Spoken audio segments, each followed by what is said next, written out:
Assalamualaikum warahmatullahi wabarakatuh. Berjumpa kembali dengan saya Sunarti, CGP Angkatan 8 dari SD Negeri 2 Jintung, Kecamatan Ayah, Kabupaten Kebumen. Saya akan melaksanakan demonstrasi kontekstual tentang pengambilan keputusan berbasis nilai-nilai kebajikan sebagai pemimpin. Kali ini saya akan ditemani oleh beliau Bapak Maniso, SPDSD, selaku Kepala Sekolah SD Negeri Pasir. Selamat pagi Bapak. Selamat pagi. Ya, bagaimana kabarnya? Alhamdulillah sehat. Ya, alhamdulillah. Kalau boleh saya tahu, Bapak sebagai kepala sekolah sudah berapa tahun ya Pak? Sudah hampir 16 tahun. Alhamdulillah, sudah 16 tahun. Jadi nanti bisa untuk panutan untuk saya Pak, terkait dengan pertanyaan yang nanti saya akan sampaikan ke Bapak. Yaitu saya akan belajar berkaitan dengan pengambilan keputusan sebagai seorang pemimpin. Yang pertama adalah, apakah Bapak pernah mengambil sebuah keputusan yang bersifat dilema etika? Seorang pemimpin pasti mengalami hal yang seperti itu. Pasti mengalami dilema etika, karena sebuah keputusan yang diambil itu akan bertentangan, ada yang suka dan ada yang tidak suka. Itu. Iya, betul itu Pak. Jadi sebagai seorang pemimpin ya mengalami tentunya, pasti mengalaminya ya Pak. Ya, Bapak sebagai pemimpin, bagaimana Bapak dalam mengidentifikasikan kasus-kasus yang merupakan dilema etika Pak? Nah, kalau yang dilema etika itu kita harus tahu bahwa itu yang penting yang mana, yang harus diputuskan, yang diambil yang terbaik yang mana, itu yang menjadi patokan utama. Oh ya, betul sekali ya. Nah, selama ini bagaimana Bapak menjalankan keputusan di sekolah ini, terutama untuk kasus-kasus di mana ada dua kepentingan yang sama-sama benar atau yang sama-sama mengandung nilai kebajikan? Nah, kalau yang seperti itu kita harus mengambil yang sama-sama benar. Ya, sama benar, karena walaupun seperti apa itu ya nantinya kalau kita sama-sama benar itu adalah akhirnya akan mengambil yang kebajikan. Seperti itu. Oke. Jadi karena di situ ada rasa benar, maka kita mengambilnya ya karena itu berdasarkan kebajikan ya Pak. Terus langkah-langkah atau prosedur seperti apa yang Bapak lakukan selama ini? Ya, dalam dilema etika itu kita harus mengetahui dulu itu dalam keputusan itu antara individu melawan antara masyarakat, kemudian juga keadilan lawan kasihan. Itu juga ada lagi juga kesetiaan, ya, kebenaran dan kesetiaan. Itu yang harus. Dan kemudian jangka waktunya lama dalam waktu singkat ataupun jangka panjang. Itu yang menjadi pertimbangan untuk mengambil sebuah keputusan. Betul. Hal-hal apa saja yang selama ini Bapak anggap efektif dalam pengambilan keputusan pada kasus-kasus dilema tersebut? Nah, kita harus sebelumnya kita untuk mencari informasi yang detail terkait dengan permasalahan yang dihadapi, agar dalam mengambil keputusan itu kita bisa lebih cermat, lebih hati-hati dan mengetahui efek samping yang dari keputusan yang kita ambil. Jadi jangan sampai keliru dalam keputusan yang kita ambil. Iya, betul ya. Selanjutnya, hal-hal apa saja yang selama ini merupakan tantangan dalam pengambilan keputusan pada kasus-kasus dilema etika ini Pak? Ya, tantangannya banyak sekali. Diantaranya itu kita mengambil keputusan itu demi kebaikan. Itu kan wajib harus diutamakan kan, itu kita ambil keputusan yang ada efek sampingnya kebaikan. Kemudian harus juga menjunjung tinggi prinsip-prinsip pengambil keputusan yang harus kita ambil. Kemudian harus melakukan apa yang istilahnya harapan kita terhadap keputusan itu, apa yang akan diharapkan dari keputusan itu. Jadi kita harus menyesuaikan keputusan nantinya ya Pak. Selanjutnya, apakah Bapak memiliki sebuah tata cara atau jadwal tertentu dalam sebuah penyelesaian kasus dilema etika? Apakah diselesaikan secara langsung atau melalui jadwal dalam penyelesaian tersebut, dan bentuk atau prosedurnya seperti apa yang Bapak jalankan selama ini? Nah, yang seperti itu kita kalau sudah ada permasalahan, lebih baiknya itu adalah sesegera mungkin untuk diambil keputusan untuk langkah lebih baiknya apa, biar permasalahan itu tidak berlarut-larut gitu, karena permasalahan berlarut itu akan mengganggu istilahnya hubungan ya, dalam suatu instansi tersebut, baik itu secara pribadi ataupun organisasi. Jadi cara itu secepatnya ya Pak, karena untuk kebaikan dalam instansi tersebut. Iya. Ya, oke, bagus sekali.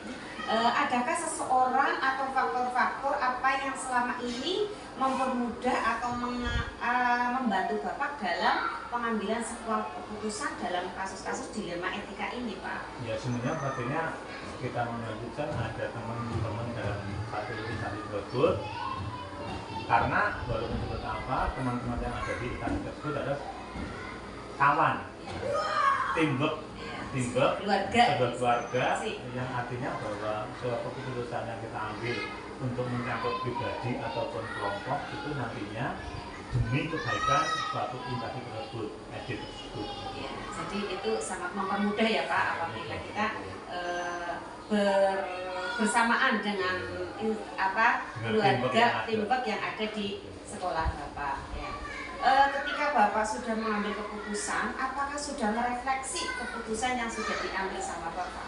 Ya, itu tergantung. Jika seandainya memang sudah artinya dalam arah baik, itu memang sudah keputusan akhir.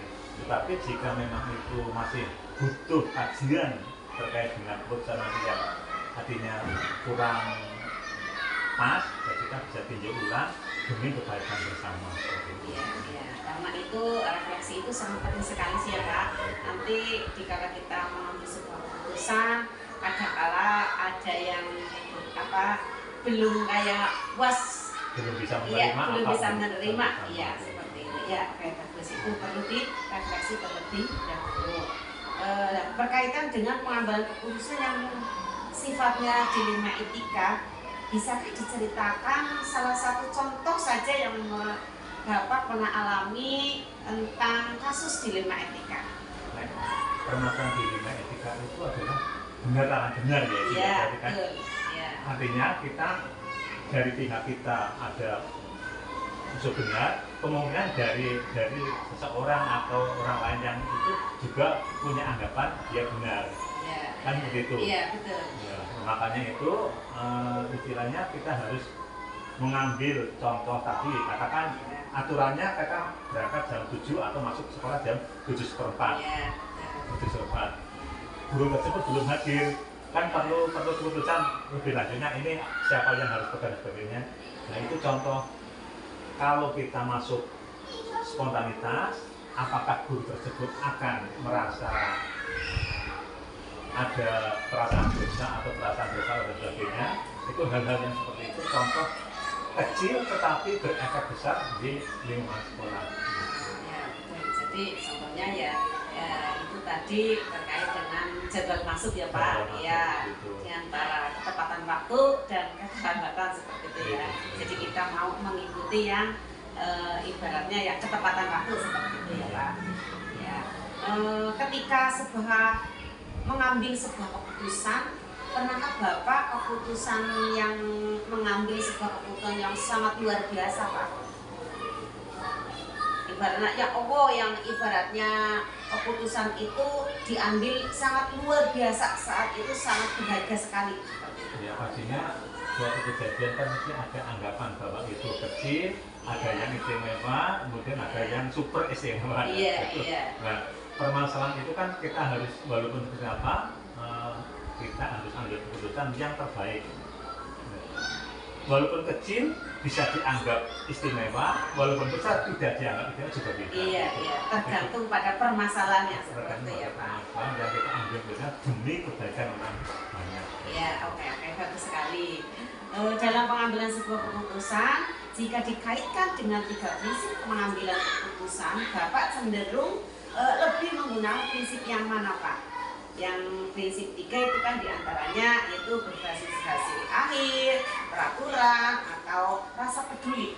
Di antara itu Bapak cenderung yang mana? Nah, dari 3 aspek tersebut lebih baiknya itu mengkaitkan 3.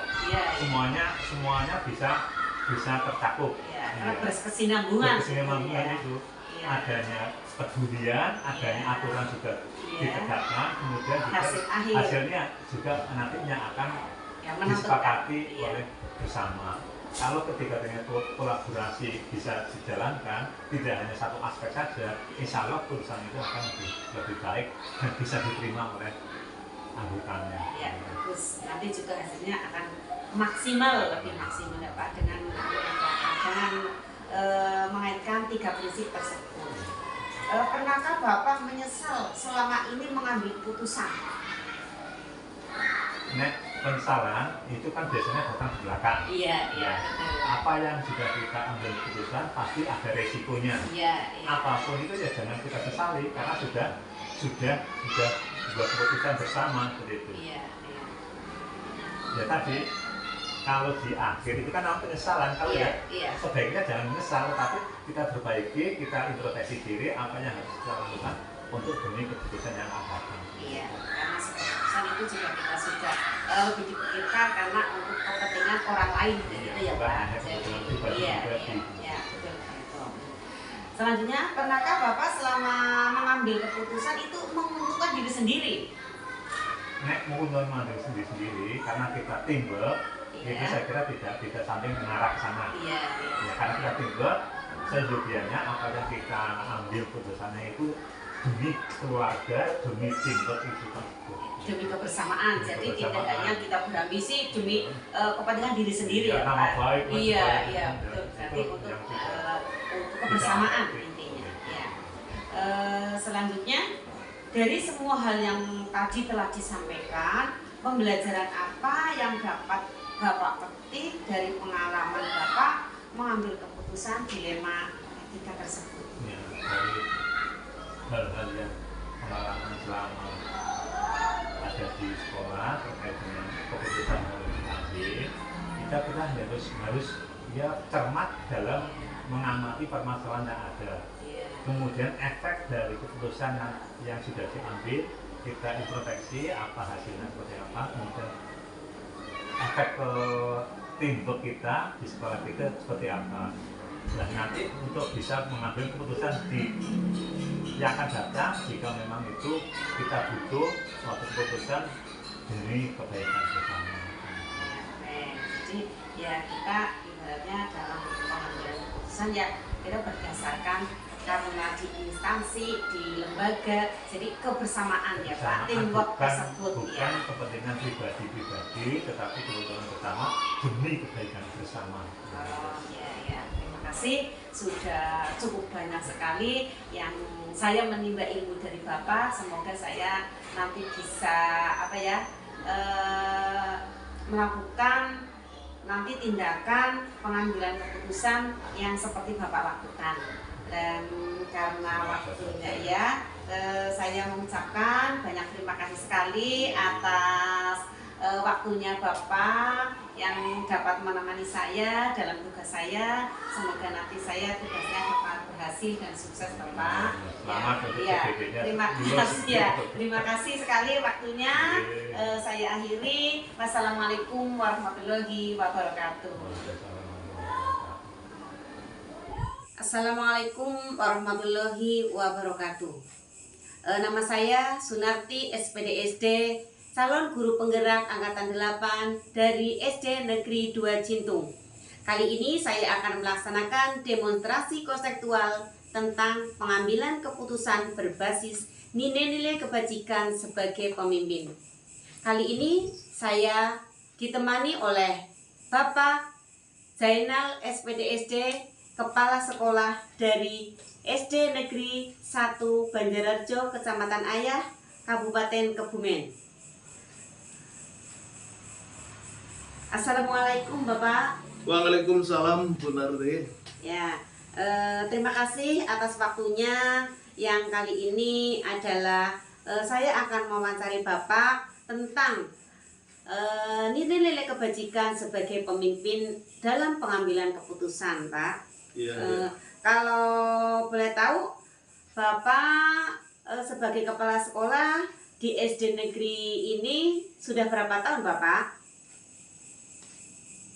Dari mulai 1 Januari 2022 berarti hampir 2 tahun Bu Narti. Ya, itu sudah lumayan lama ya, Bapak? Ya, cukupan lah. Iya, terima kasih. Ya. Yang saya tanyakan seperti kesepakatan kemarin yaitu tentang pengambilan keputusan berbasis nilai kebajikan sebagai pemimpin. Selama ini bagaimana Bapak dapat mengidentifikasi kasus-kasus yang merupakan dilema etika atau bujukan moral? Jadi begini Bu Sunarti, yang selama ini saya praktekkan dalam mengidentifikasi kasus, itu biasanya saya melihat inti permasalahannya dulu, yaitu yang bertentangan.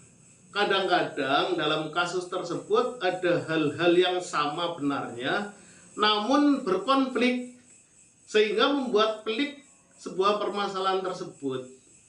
Oleh karena itu saya biasanya mengambil skala prioritasnya, mana yang terpenting dalam kasus tersebut dalam mensiasatinya.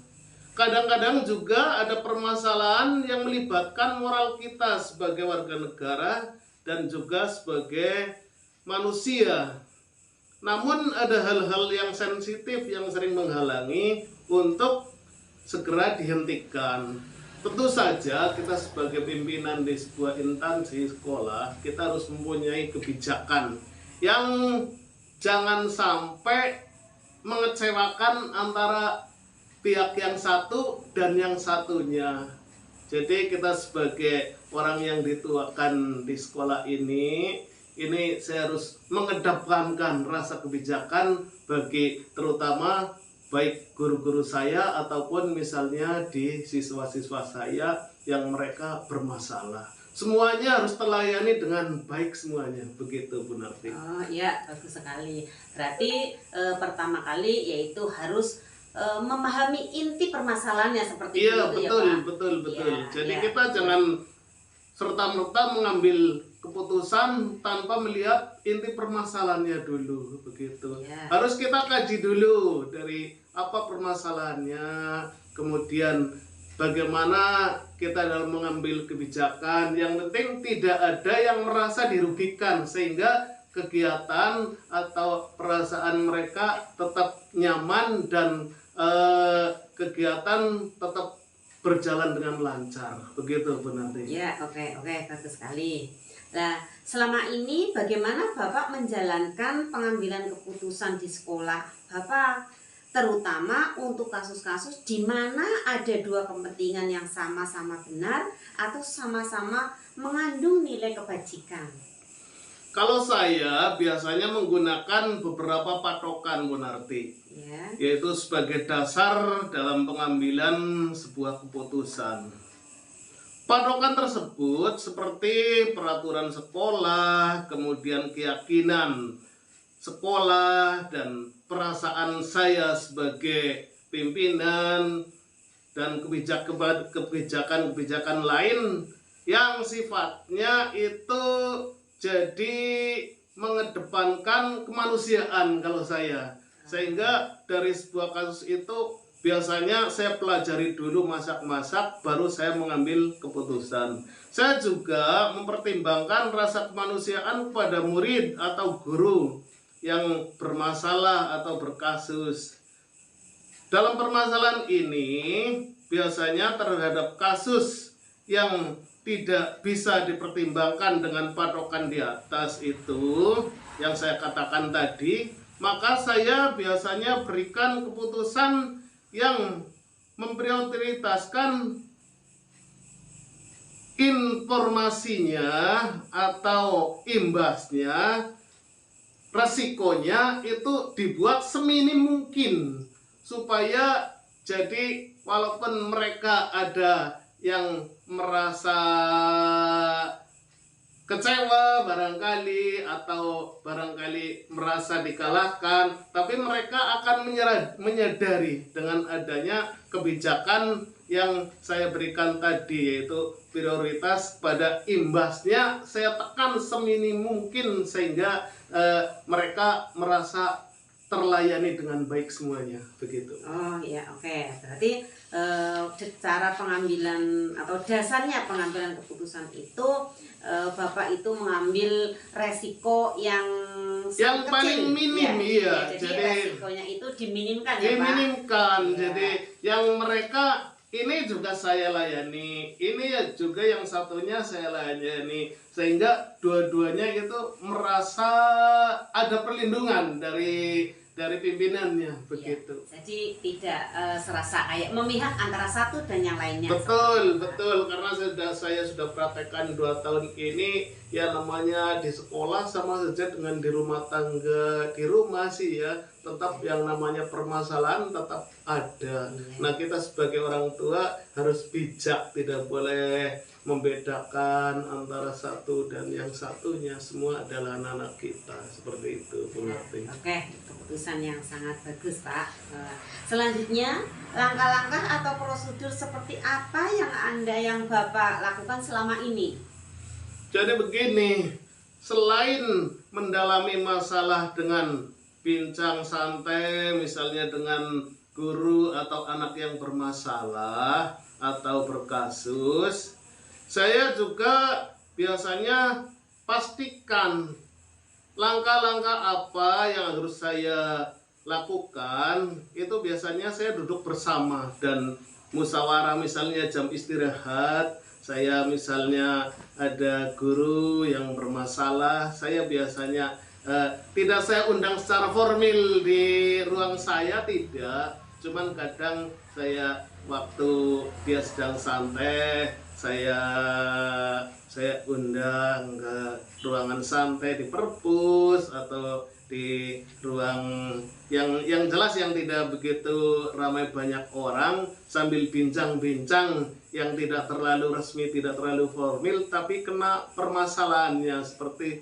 itu, sehingga mereka masalahnya terselesaikan, tapi mereka tidak merasa dia itu kayak diintimidasi dan ditegur, begitu. Iya. Begitu benar. Oh ya, betul sekali. Itu langkah yang sangat baik. Iya, dengan cara kekeluargaan. ini, Biasanya saya dengan cara kekeluargaan. Jadi saya membina, menyelesaikan masalah, tapi mereka tidak merasa bahwa sepertinya saya tekan, kamu harus seperti ini, seperti itu, tidak. Jadi saya biasanya akan memberikan contoh-contoh atau hal-hal pengalaman yang sudah pernah saya alami. Itu biasanya saya kemukakan sehingga mereka dengan sendirinya akan mengambil intisari apa yang kita bicarakan secara tidak resmi, begitu. Benar. Itu dengan cara tadi bincang santai. Iya, bincang santai. Ya, jadi kekeluargaan santai, tidak terlalu formal. Ya. Selanjutnya adalah hal-hal apa saja yang selama ini Bapak anggap efektif dalam pengambilan keputusan pada kasus-kasus dilema etika?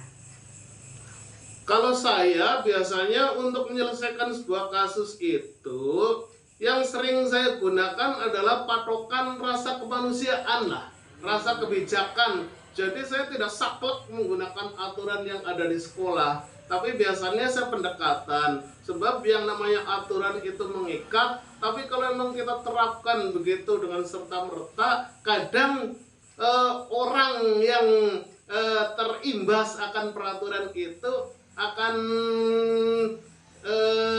kecewa atau berat dalam melaksanakannya, sehingga biasanya saya dalam menyelesaikan sebuah kasus itu memakai perasaan kemanusiaan atau kebijakan yang saya kedepankan, gitu, Bu Nabi. Ya, yang sangat bagus sekali. Itu adalah hal-hal yang efektif dalam pengambilan keputusan kasus dilema adalah yaitu dengan patokan rasa kemanusiaan. Betul, ya, saya kedepankan seperti itu karena saya sendiri sebagai manusia juga, walaupun di sekolah saya tugasnya memimpin sebuah organisasi, tapi kita tidak terlepas juga dari hal-hal permasalahan. Sehingga dari permasalahan itu biasanya saya jadikan sebagai tolok ukur dalam saya pembimbingan kepada guru-guru atau siswa-siswa yang mereka bermasalah. Biasanya, oh kalau saya mengalami seperti ini juga rasanya seperti ini. Oleh karena itu saya seringnya mengedepankan rasa kemanusiaan, kebijakan gitu, benar deh. Iya, sangat bagus sekali. Lanjutnya, hal-hal apa saja yang selama ini merupakan tantangan dalam pengambilan keputusan pada kasus-kasus dilema etika? Kalau yang sangat menantang dalam penyelesaian kasus yang dilematis, itu biasanya efek jangka panjang dari keputusan yang saya ambil itu terkadang itu biasanya dengan dasar kemanusiaan yang tidak menimbulkan efek jera terhadap murid. Itu memang ada kelemahannya begitu. Kalau kita ini mengedepankan kemanusiaan atau kebijakan, kita lentur atau lemah dalam menegakkan peraturan, itu biasanya mereka kurang jera. Tetapi saya tetap biasanya kedepankan itu, karena bagaimanapun juga apalagi di era sekarang ini, kita kalau di sekolah kurikulumnya sudah kurikulum merdeka yang kita harus membebaskan mereka untuk dalam pembelajarannya, baik gurunya atau muridnya. Jadi kalau saya itu ya mengedepankan rasa kemanusiaannya, walaupun di situ kita punya patokan yaitu aturan di sekolah seperti itu. Jadi tapi nantinya kalau memang memakai kebijakan atau rasa kemanusiaan biasanya kurang efektif, jadi mereka tidak cerah begitu, benar deh. Oh ya, jadi walaupun di sekolahan itu ada suatu peraturan, ya tetap dalam mengambil keputusan dengan adanya patokan kemanusiaan seperti itu ya Pak. Iya betul, Ya. cuman kurang efektifnya itu mereka kurang jerak. Iya. Jadi seperti mereka, wah kepala sekolahnya saya berbuat begini masih dibijaksana nih, lentur, tidak dimarahi, tidak ditegur itu. Tapi memang kita harus kedepankan itu seperti itu.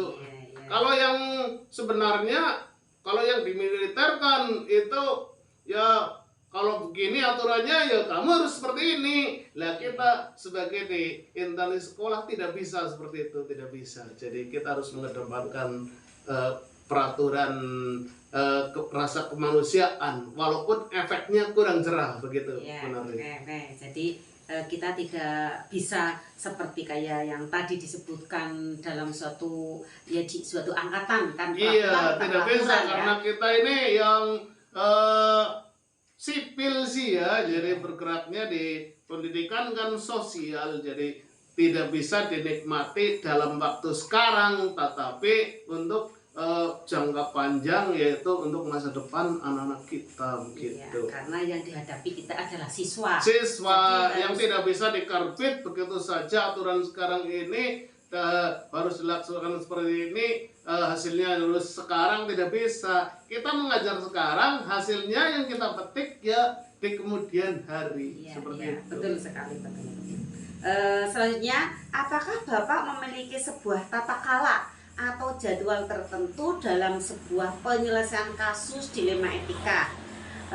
Apakah Bapak langsung menyelesaikan di tempat atau memiliki sebuah jadwal untuk menyelesaikannya? Bentuk atau prosedur seperti apa yang Bapak jalankan?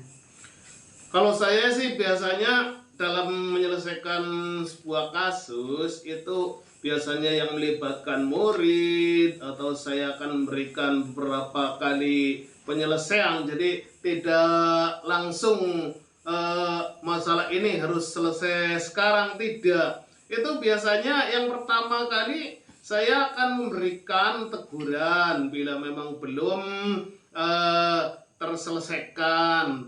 Kemudian juga kalau memang itu saya tegur secara lisan kok belum mempan, saya biasanya memanggil wali muridnya. Kalau yang berkasus itu siswanya, itu biasanya seperti itu. Kecuali untuk kasus-kasus yang berat, sebelum mengambil langkah atau penyelesaian, biasanya saya itu melibatkan beberapa unsur, misalnya wali murid atau komite atau misalnya guru kelasnya. Kalau memang yang berkasus siswanya itu biasanya saya panggil dahulu, saya telusuri permasalahannya. Nanti setelah benar-benar saya tahu pasti permasalahan itu, baru saya mengambil langkah. Dan bila masih bisa ditangani oleh guru atau wali siswanya, biasanya cukup oleh gurunya saja, Bu Narti. Saya sudah tekankan kepada Bapak Ibu guru di kelasnya masing-masing, sebelum ke kepala sekolah diatasi dulu. Kan di kelas punya grup. Begitu juga saya perintahkan pada guru-guru, saya informasikan, misalnya ada kesulitan dalam pembelajaran atau permasalahan, jangan langsung ke kepala sekolah, tapi wali murid sebaiknya konsultasi dengan guru dulu. Nanti kalau di guru tidak bisa terselesaikan, baru nanti ke kepala sekolah. Sebab saya sering begini, ada wali murid karena tahu nomor HP saya, itu ada permasalahan sepele sebenarnya di kelas, itu langsung ke saya sebagai kepala sekolah. Jadi gurunya merasa bagaimana ya, sepertinya kurang dipercaya. Sehingga saya perintahkan kepada guru-guru itu diumumkan kepada wali murid, misalnya ada suatu permasalahan dalam hal pembelajaran di kelas, itu sampaikan dulu ke gurunya. Kalau memang sudah tidak bisa, baru disampaikan ke saya. Seperti itu. Jadi memakai prosedur, pakai prosedur. Ya, kalau di kelas itu ada guru kelas, berarti ya prosedurnya harus menyelesaikan dengan guru kelas. Iya, jadi langsung jangan langsung meluncat ke kepala sekolahnya. Jadi untuk kepala sekolah kan tugasnya adalah manajer, jadi manajerial, jadi untuk mengkoordinir dari semua permasalahan ya, termasuk pembelajaran. Tetapi kita kan tidak terjun langsung di kelas, sehingga yang tahu betul terhadap permasalahan di kelas itu ya guru kelasnya. Jadi wali murid kadang karena tahu nomor HP saya, langsung dari rumah WA, Pak, ini ada permasalahan anak saya ini tidak mau berangkat gara-gara misalnya gurunya galak dan sebagainya. Itu sebaiknya jangan begitu. Jadi mereka misalnya ada anaknya yang ngadat tidak mau berangkat, itu harusnya lapor ke gurunya dulu, seperti itu. Dan nanti kalau memang sudah buntu tidak bisa diselesaikan, baru kita selesaikan, kita balik. Begitu Bu Narti. Harus pakai alur lah yang jelas ya. Harus pakai alur. Nanti kecuali kalau guru kelas itu atau wali kelas itu tidak bisa menyelesaikan suatu permasalahan, dan tinggal nanti menghubungi ke kepala sekolahnya. Iya betul, karena kemarin juga baru terjadi untuk di sekolah saya, yaitu ada wali murid langsung WA saya yang mengadukan katanya dalam pembelajaran gurunya berada sepanang, berada galak dan sebagainya, sehingga muridnya tidak bisa menerima dan takut dan sebagainya. Itu jadi itu kemarin gurunya juga tidak langsung saya tegur, jadi saya kaji dulu ini kenapa permasalahannya seperti itu. Nah terus kemudian kepada guru-guru lain saya perintahkan kalau ada permasalahan itu dikonsultasikan dengan guru kelasnya dulu, jangan langsung ke kepala sekolah. Sebab yang tahu betul permasalahan di kelasnya adalah guru kelasnya. Begitu benar. Iya. Terus adakah seseorang atau faktor-faktor apa yang selama ini mempermudah atau membantu Bapak dalam pengambilan keputusan dalam kasus-kasus dilema etika? Kalau saya, untuk faktor yang mempermudah atau membantu saya dalam penyelesaian masalah, itu biasanya saya memanggil atau memanfaatkan peran dari wali kelasnya. Satu yang jelas ya, kalau permasalahan anak, kemudian wali siswanya, kemudian komitenya juga bisa membantu seperti itu. Jadi untuk menyelesaikan sebuah permasalahan, biasanya saya mengambil orang yang berkepentingan dalam hal permasalahan itu. Kalau misalnya anak itu misalnya di sekolah kok kelihatannya nakal atau sering bolos, itu biasanya saya yang pertama kali itu saya undang itu, yang saya tanyai biasanya wali kelasnya. Kenapa ini absennya? Kan saya punya absennya juga, laporan dari lapor bulan itu kan saya biasanya lihat itu. Kenapa anak ini kok sering bolos? Itu biasanya wali kelasnya saya tanya. Terus wali kelasnya biasanya terus bertanya kepada wali muridnya, orang tuanya itu. Apa permasalahannya di rumah? Misalnya dia bolosnya, kadang kita tidak pas dengan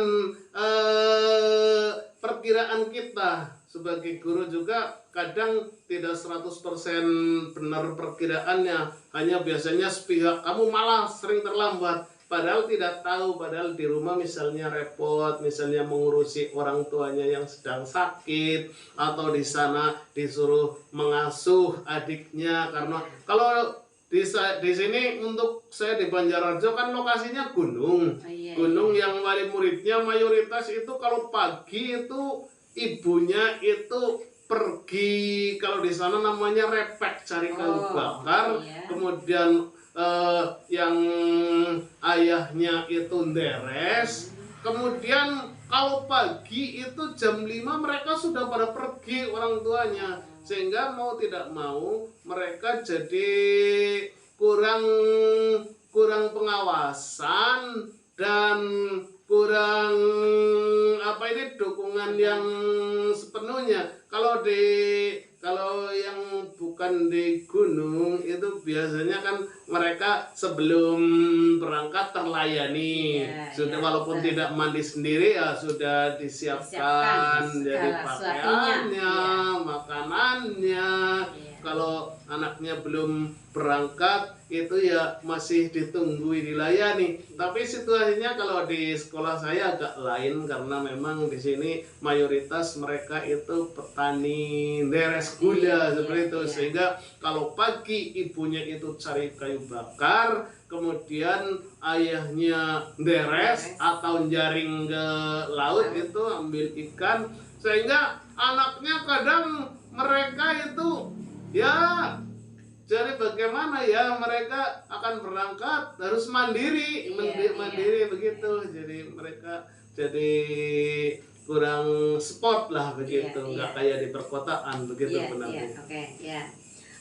Ketika Bapak sudah mengambil keputusan, apakah sudah merefleksi bahwa keputusan itu yang sudah diambil? Ya, kalau saya untuk pengambilan keputusan itu biasanya itu ya saya refleksikannya itu biasanya ya apa yang saya putuskan itu saya pelajari lah. Saya pelajari artinya keputusan saya ini tepat apa tidak, seperti itu. Kemudian refleksinya, umpan baliknya itu biasanya ya untuk mereka itu, tapi tidak bisa saya lihat dalam waktu dekat sih biasanya sih ya.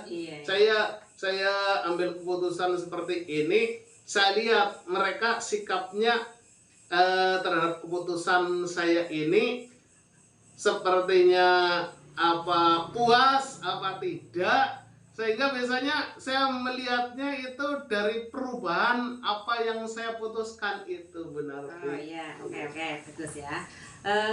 Selanjutnya adalah berkaitan dengan pengambilan keputusan tadi yang sifatnya dilema etika. Bisakah diceritakan contoh satu kasus saja yang pernah Bapak alami atau hadapi di SD-nya Bapak? Jadi begini ya, saya bukan akan menceritakan terhadap apa yang saya alami di SD saya untuk tujuan tidak baik, tapi ini sebagai contoh saja ya. Jadi seperti inilah, misalnya untuk yang baru-baru saja lah, ini baru saja. Jadi ini kan besok pada tanggal 20 sampai 21 Oktober itu kan besok ada kemah wisata di Logending ya. Mungkin di SD-nya Bu Narti juga mengirimkan. Jadi tadi kan dari Pindepnya itu kan mengusulkan untuk yang ikut ke Galang, bukan Galang Tangguh, untuk kemah wisatanya ya yang kemarin yang ikut ke Galang Tangguh, supaya karena kemarin sudah berlatih capek malah tidak kemah. Nah, biasanya kalau udah latihan berbulan-bulan itu diakhiri dengan kemah kan mereka senang. Nah, kemudian dari salah satu guru kurang menyetujui, jadi maunya jangan anak itu ganti anak seperti itu. Nah, saya sebagai pimpinan di sekolah itu kan harus mengambil kebijakan. Yang jelas mereka yang Pindepnya maunya supaya anaknya yang sudah terlatih, dan karena kemarin sudah capek latihan supaya besok diikutkan. Di sisi lain, nah dari guru lain itu melihat anggaran dan sebagainya, itu katanya jangan diikutkan semua, satu rebus saja atau dikurangi atau ganti anak seperti itu. Nah ini tapi saya harus mengambil keputusan besok ya. Yang jelas saya rapatkan lah supaya antara kedua belah pihak, baik anaknya yang kemarin sudah berlatih ya tidak kecewa umpamanya sama Pindepnya nanti dibilangin atau disuruh, kamu karena kemarin sudah Galang Tangguh gantian dengan anak yang lain ya. Seperti itu misalnya. Kalau mudah-mudahan anaknya mau dan tidak kecewa ya kita, yang penting kita nanti pegangnya aturan. Nanti kan ada aturannya di pesta wisata besok, umurnya berapa, kemudian pesertanya berapa, kemudian kita juga mengingat pembiayaannya supaya yang bagian anggaran itu bisa jalan semuanya. Yang jelas ya saya dalam mengambil keputusan untuk contoh di sekolah saya kemarin itu untuk apa itu namanya kemah wisata besok. Jadi Pindepnya mengusulkan yang Galang Tangguh itu besok diikutkan semua, tapi dari bagian pembiayaan berkeberatan karena anggarannya tidak ada. Seperti itu. Nah, berarti, semuanya harus jalan. Ya, berarti Bapak besok pengambilan keputusan itu berdasarkan peraturan ya? Ya, peraturan. Besok yang jelas kalau sudah ada dari panitia kecamatan yang mengirim juknis ke kita, kan nanti saya sampaikan misalnya umurnya berapa, pesertanya berapa, pembiayaannya seperti apa. Nanti mereka harus, ketika sudah ada aturan seperti itu, saya harus memegang teguh aturan yang berlaku. Jadi prioritas harus saya kedepankan. Jadi salah satu saya harus punya ketegasan juga, tidak harus selalu bijaksana, istilahnya harus terlalu menenggang rasa kepada seseorang yang nantinya akan menyulitkan kita sendiri. Benar, kita harus pegang aturannya. Berarti menurut 3 prinsip dilema etika, Bapak dalam pengambilan keputusan yaitu ambil berpikir berbasis peraturan atau yang disebut dengan care based thinking. Betul. Saya biasanya seperti itu. Kalau saya sudah sulit dalam menentukan, saya kembali ke aturannya. Seperti itu. Ketika sebuah keputusan sudah terjadi, pernahkah Bapak mengambil keputusan yang luar biasa atau lebih seperti itu, atau yang lebih wow kayak gitu? Ya, pernah juga sih. Dan saya biasanya mengambil keputusan itu, saya niati itu yang penting tidak merugikan salah satunya dan berguna untuk sekolah. Seperti itu. Di samping untuk diri kita, untuk sekolah, dan untuk mereka. Jadi semua harus kena. Seperti itu. Selanjutnya, pernahkah Bapak selama ini mengambil keputusan yang menyesal setelah mengambil keputusan? Pernahkah Bapak lakukan seperti itu? Oh, tidak. Kalau saya orangnya termasuk lugas dalam arti seperti ini. Kalau saya mengambil keputusan apapun resikonya, yang penting tidak merugikan orang lain dan sesuai dengan peraturan, tidak pernah saya sesali. Sebab seorang pemimpin jangan pernah berbicara 2 kali seperti itu. Kalau sudah menentukan keputusan, selama keputusan itu tidak merugikan orang lain dan instansi, dan itu sesuai dengan peraturan, itu tetap kita laksanakan. Saya tidak pernah menyesal benar-benar. Ya, oke, bagus sekali. Dari semua yang tadi telah disampaikan oleh Bapak, pembelajaran apa yang dapat Bapak petik dari pengalaman Bapak mengambil keputusan dilema etika tersebut? Jadi begini, dari berbagai masalah yang sudah saya alami dan saya putuskan, itu menjadi pembelajaran bagi kita semuanya. Seperti itu. Yang jelas hikmahnya yang kita ambil itu jadi ya semakin banyak masalah semakin mendewasakan kita, seperti itu. Dengan adanya permasalahan itu sehingga kita bekerjanya itu nek cara bahasa Jawane itu tidak leha-leha lah, tetap semangat.